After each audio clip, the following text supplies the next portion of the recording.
Read Aloud is where the magic happens.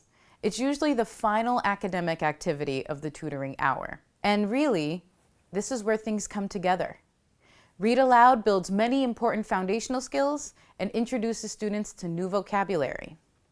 As the tutor, you can provide a model of fluent, expressive reading, and students can practice their reading in a comfortable and non-judgmental learning environment. This is the time to go slow and concentrate on reading correctly. Remember, our students have a hard time with reading, and sometimes they're spending so much brain power on decoding the words that they're not really thinking about what they're reading. So the comprehension gets lost.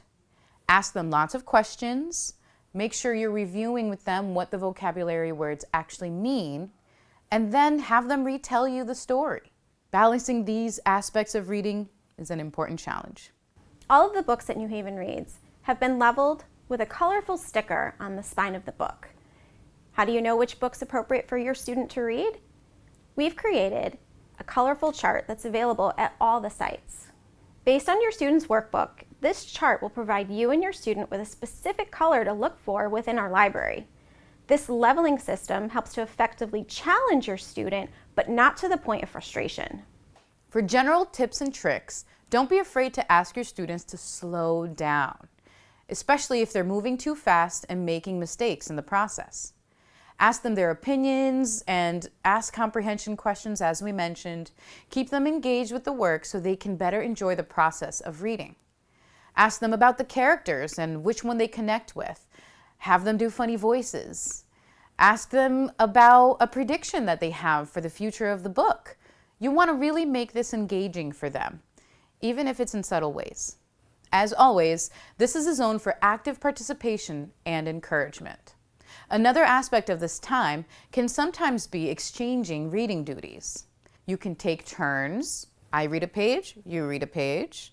You can do what we call echo reading, which is where I read an excerpt and the student reads the same excerpt.